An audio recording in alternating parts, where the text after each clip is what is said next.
ये देखिए, इस बार चारधाम यात्रा बड़ी संख्या में होने वाली है और अभी चारधाम में जो भी यात्री आएंगे उनका ना तो कोविड टेस्ट होगा और ना उनको अपनी आरटीपीसीआर रिपोर्ट दिखानी होगी। बद्रीनाथ धाम में मास्टर प्लान कार्य के चलते रात्रि विश्राम में दिक्कतें हो सकती हैं।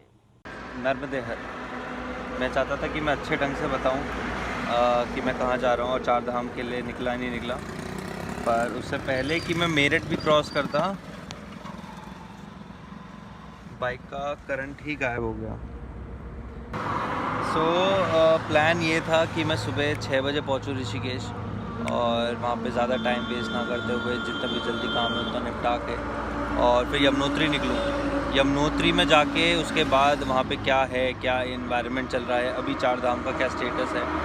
कुछ गवर्नमेंट के भी एक गाइडलाइंस आई हैं कि एक लिमिट तक ही पर धाम पे दर्शन होने चाहिए। इसके लिए हमने रजिस्ट्रेशन किया है और जितनी कैरिंग कैपेसिटी होगी उसके मुताबिक ही लोग जाएंगे।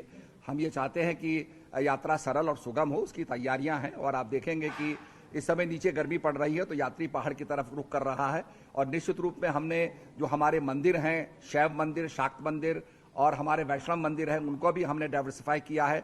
हम आग्रह करेंगे कि और स्थानों पर भी यात्री जाएं और हमारे पर्यटन को बढ़ावा दें। मैं हर की पौड़ी में हूँ और हरिद्वार में हर की पौड़ी पे अगर आप देखेंगे करीबन 4 से 5 लाख लोग आए हुए हैं स्नान करने के लिए और इसी के साथ आगे की चारधाम की यात्रा के लिए भी जा रहे हैं। जैसे कि मैंने आपको बताया है कि चारधाम की जो यात्रा है वो करीबन 9 से 10 दिन की होती है और उसको कई अलग अलग प्रकार से हम उसको कर सकते हैं। पहला जो सबसे ज़्यादा लोग करते हैं वो गाड़ी से, वाहन से करते हैं। उसके बाद लोग पद यात्रा करते हैं और कहीं जाकर फिर वो दूसरे मार्ग से, हेलीकॉप्टर से भी होते हैं, बाइक से भी होते हैं, सबसे अपनी यात्रा करते हैं। अभी सोचने वाली बात यह है कि क्या हम अपनी भक्ति की वजह से, क्या हम अपनी ज़िद को लेकर चारधाम के दर्शन के लिए आएँ, क्योंकि 1 करोड़ से ज़्यादा लोगों ने रजिस्ट्रेशन करी है। 1 करोड़ से ज़्यादा लोगों ने रजिस्ट्रेशन करी है और वहाँ पर रहने के लिए हज़ारों का भी अकोमोडेशन नहीं है, जिसकी वजह से जितने भी टूर एंड ट्रैवल्स अगर आप देखोगे जो चारधाम के लिए जा रहे हैं, जो बुकिंग्स लेते हैं, जो 25 से 30 साल से इस बिज़नेस में हैं, उन्होंने भी इस बार हाथ खड़े कर दिए हैं कि हम लोग सिर्फ और सिर्फ व्हीकल आपको दे सकते हैं, आपका स्टे और फूड आपके ऊपर ही रहेगा। इन्हीं सब बातों चीज़ों को सोचते हुए कि लोगों में काफ़ी ये बात हो रही है कि नहीं इस बार काफ़ी लोगों के साथ गलत हुआ है, भीड़ भड़क्का हुई है। मैं आप लोगों से एक चीज़ पूछना चाहता हूँ कि आपने अपनी पूरी ज़िंदगी बता दी है, क्या अभी ये ज़िद करनी ज़रूरी है कि आप लोग मई के महीने में ही चारधाम पे आएंगे? जिस चारधाम मई के महीने में इतना ज़्यादा हो जाएगा, इतनी ज़्यादा भीड़ आ जाएगी कि किसी को हम कुछ दे ही नहीं पाएंगे। तो तब यहाँ पे एक चीज़ चलती है कि मुँह बोली कीमत लगाई जाती है कि 1 करोड़ लोगों को तो हम दे नहीं सकते, पर जो हाईएस्ट पैसा लगाएंगे उनको दे सकते हैं। बट क्या इस ज़िद के लिए आप अपनी जीवन का इतना सारा पैसा एकदम लुटा देंगे? जो चीज़ 500 रुपये की है उसके लिए आप 3000 रुपये देना चाहेंगे? अगर हाँ तो मेरा इसमें कोई कहना नहीं है, आपका पैसा आपका समय। बट मैं कहना चाहता हूँ कि जिस चीज़ की जितनी कीमत है उतनी दी जाए, ज़िद के ऊपर नहीं कि केवल भगवान मई के महीने में ही दर्शन देते हैं, सितंबर तक पट खुले रहते हैं और ऐसे ऐसे महाराज हमें संत मिलते रहते हैं।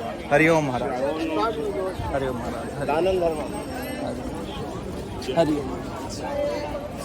तो ऐसे साधु संत भी हमें मिलते रहते हैं चारधाम की यात्रा में, परंतु उनका भी यही कहना है कि आप चारधाम की यात्रा पर भी मत आइए। फूड अकोमोडेशन है नहीं, रुक नहीं सकते आपको। अब मैं बताता हूँ क्या क्या चीज़ें महंगी है।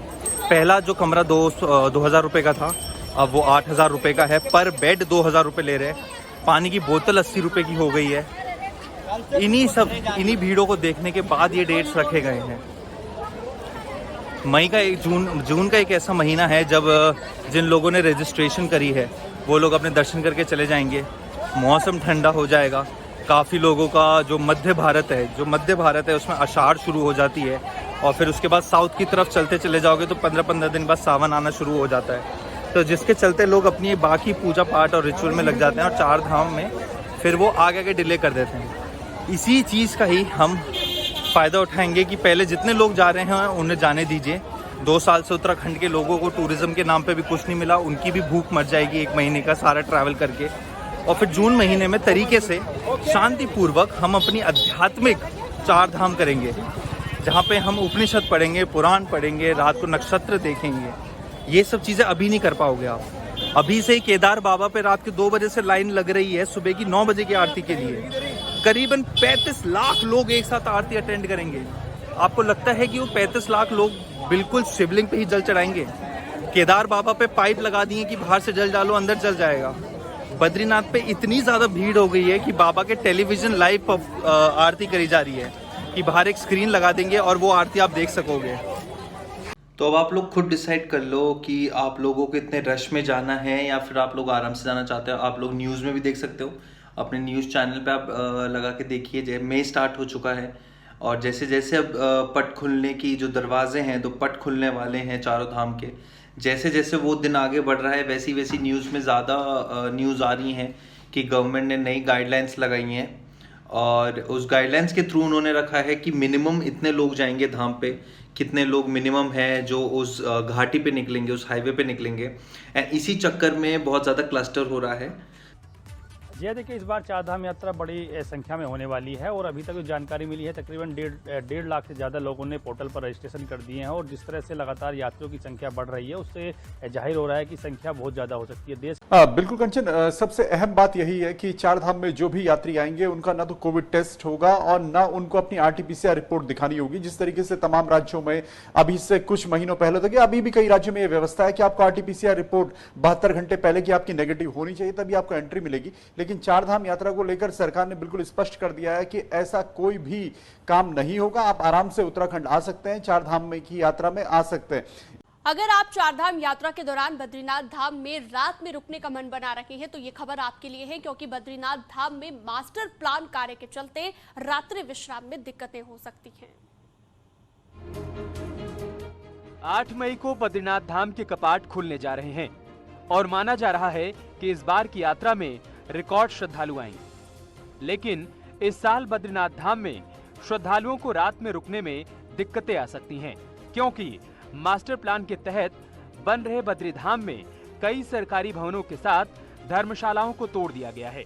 वैसे सीजन में बद्रीनाथ में हर दिन 15 से 20 हजार यात्री रुक सकते थे, लेकिन अब लगभग 5,000 ही रुक पाएंगे, जबकि सरकार अब रजिस्ट्रेशन के माध्यम से व्यवस्था देने की तैयारी कर रही है।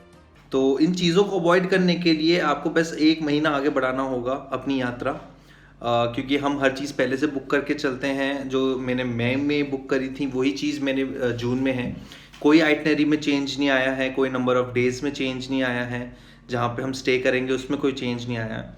अगर आप लोग भी कहीं मिस आउट हो रहे हो 4 धाम की यात्रा के लिए जाने के लिए, तो आप जून में हमारे साथ चल सकते हैं, जिसकी डेट 10 जून से लेके 20 जून तक है।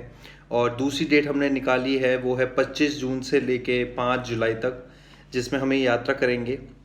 जुलाई में आप लोग अवॉइड करिएगा, अगर आप अपनी फैमिली के साथ आ रहे हैं, दोस्तों के साथ आ रहे हैं, अकेले आ रहे हैं, तो जुलाई का 1 महीना है जिसे सावन का महीना कहते हैं, उस समय उत्तराखंड को अवॉइड करना चाहिए, क्योंकि ये महादेव का समय होता है, महादेव का महीना होता है सावन का, और इसमें कांवड़ यात्री बहुत निकलते हैं गंगा जल लेके, और बारिश बहुत होती है। तो जुलाई का 1 महीना होता है जो आप मिस कर दीजिए। उसके बाद सितंबर, अगस्त, सितंबर, अक्टूबर, ये 3 महीने बहुत प्यारे होते हैं 4 धाम के लिए। तो अगर आप अपनी आइटिनरी बना रहे हैं तो आप अवॉइड करिए जुलाई के बाद, पहले जाने के लिए जुलाई के बाद ही जाइए। और जो लोग 4 धाम जाना चाह रहे हैं, जो बुजुर्ग बैठे हैं और जो यंग लोग मेरे साथ जाना चाह रहे हैं, वो मेरे साथ जून में चल सकते हैं, मई को अवॉइड करते हुए। बाकी आप लोग न्यूज़ देखते रहिए, मेरी वीडियोस देखते रहिए, मैं आपको बताऊंगा कि कैसे कैसे कहाँ भीड़ है। मैं अभी ट्राई कर रहा हूँ कि मैं बाइक से ही जाऊँ, पहले केवल 2 धाम यमुनोत्री और गंगोत्री करके आऊँ।